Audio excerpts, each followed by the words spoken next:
That was such a wonderful and rejuvenating night's sleep.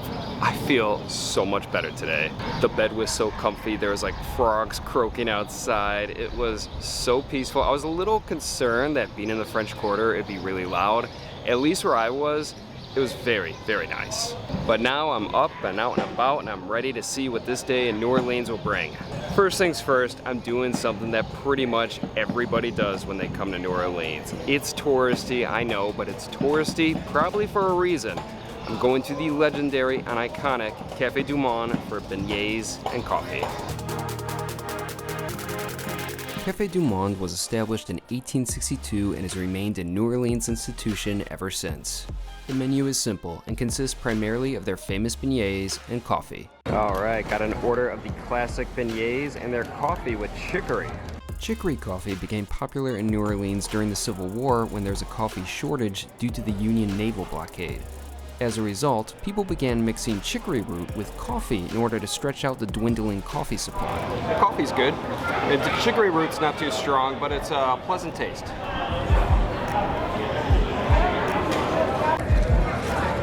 Oh, look at that. That is beautiful, nice, warm and fresh. I can't wait to eat this. This is the moment I've really been waiting for.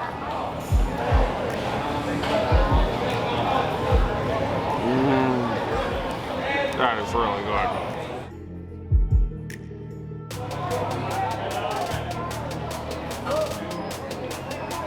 Yeah, that is pretty satisfying. I mean, it's warm, it's fresh, good flavor, good amount of sweetness. Yeah, this lives up to the hype. And the price is pretty cheap too. It's another great part. I wish they gave out plates here. I mean, I'm making a mess of powdered sugar. Jeez, look at this. Look how big this clump of sugar is.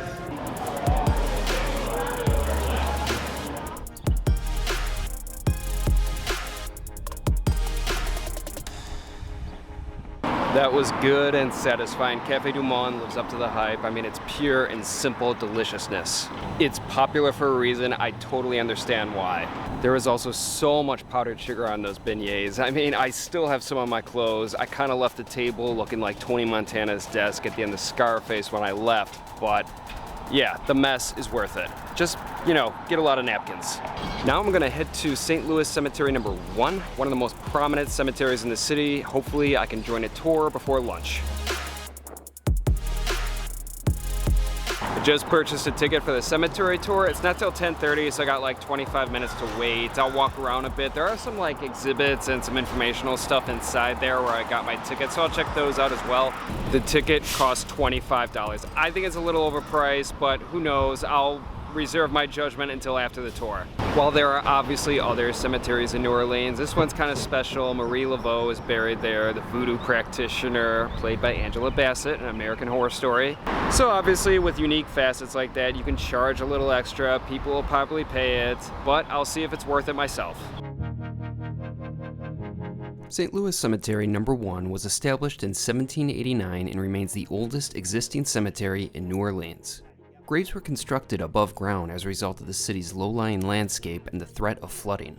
Marie Laveau's grave may be the most notable attraction at the cemetery, but there are other points of interest, including the strange pyramid mausoleum that Nicolas Cage purchased. It's a little odd, but so is Nicolas Cage.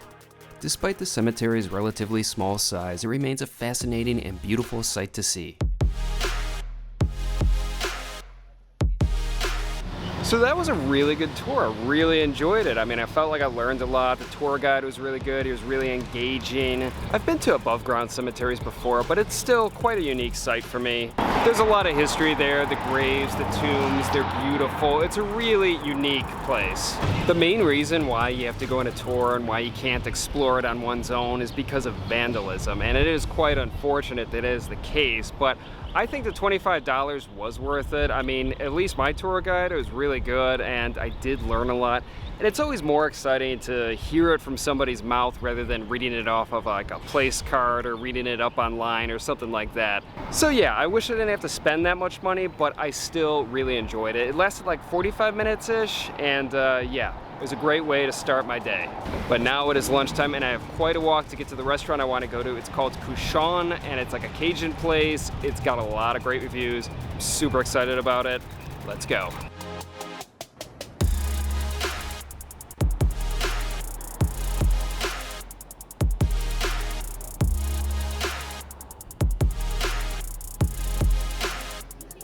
Cochon is an immensely popular New Orleans restaurant that takes traditional Cajun food and refines it to an award-winning level. I started off my lunch with a cocktail called the Ramblin' Rose. It contained Wheatley vodka, hibiscus tea, lemon sherbet, house fair jus, and love potion number 9 bitters. That is a pretty drink.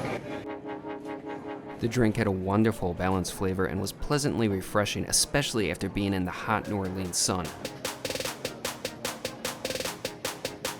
I was also given bread. The rolls were warm and fresh, and the butter was nice and smooth.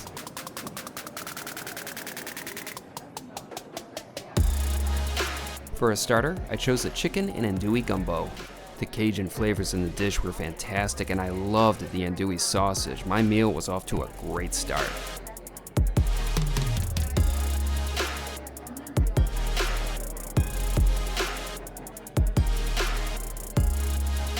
For my entree, I got the fried ham hock with green garbanzo beans and pickled ramps. The beautiful golden piece of meat was crispy on the outside and juicy on the inside. I don't often get the chance to eat ham hock, or as it's also known as pork knuckle, so it was an immense pleasure to be able to enjoy this wonderful, savory dish. I really wish restaurants would serve this cut of pig more often.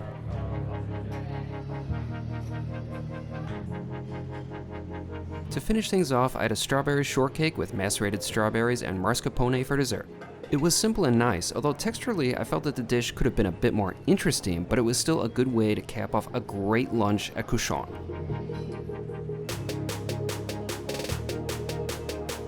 That was such a satisfying lunch. I loved everything I had.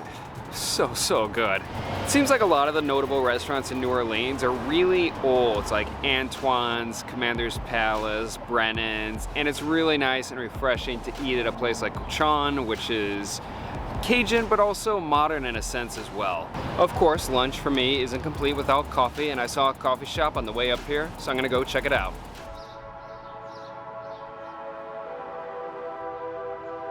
Just picked up a coffee from this southern chain of coffee shops called Revelator Coffee.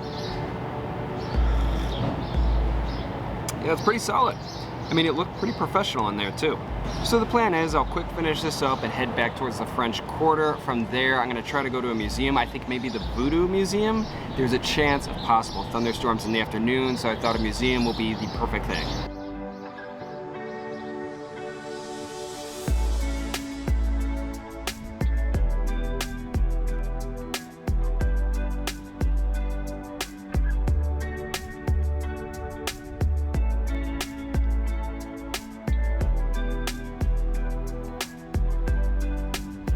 Currently heading to the museum, but I've been walking along this pleasant park on the shores of the Mississippi River, and it's pretty cool to think that I saw this same river when I was in St. Louis, and that just seems like a world away. That just goes to show the sheer size of this body of water.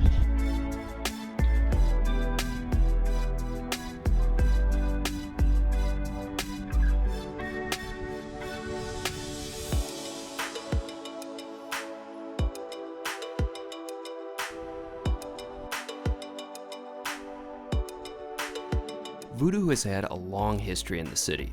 The practice really picked up when Voodoo followers fled Haiti for New Orleans after the 1791 slave revolt. The New Orleans Historic Voodoo Museum, which was established in 1972, seeks to showcase the history of voodoo in the city while educating visitors about the religion. The objects on display were incredibly fascinating.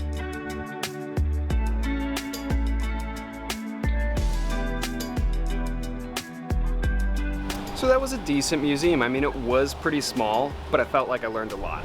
I mean, before I went in there, pretty much my only perception of voodoo came from like movies and TV, so it was really nice to learn much more of the authentic, the real stories about voodoo. Now I'm gonna head back to the hotel, take a little break, try to plan out my evening. I also kind of want to do one of those swamp excursions, so I'm gonna look them up online, see if I can schedule one for tomorrow. So I had a productive break. I managed to charge my phone, call my parents, and I also registered for a swamp tour tomorrow morning. I'm super excited about that. And I found a potential spot for dinner. But first, I'm more thirsty than anything. I mean, that ham hock was so good, but it was super salty. Thankfully, New Orleans is a great place for a drink.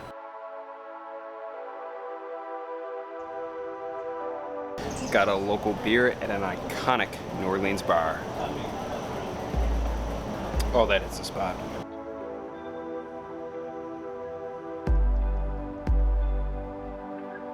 While I'm enjoying my beer, I'm gonna do a little reading. I know, I'm a huge party animal.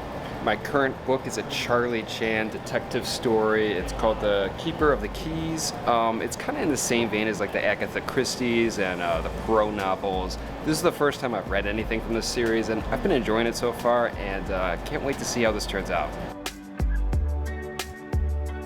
My thirst is quenched. Now it's time to get some food.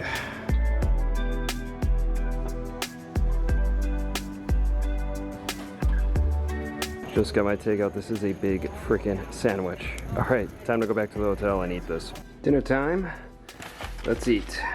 This looks very freaking messy. Wow.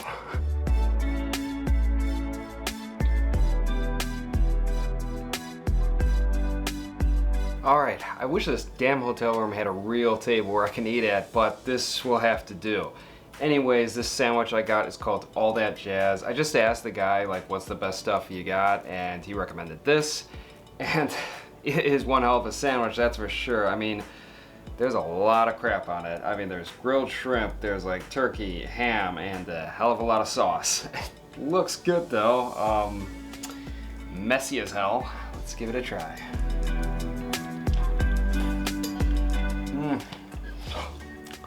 I'm making a mess.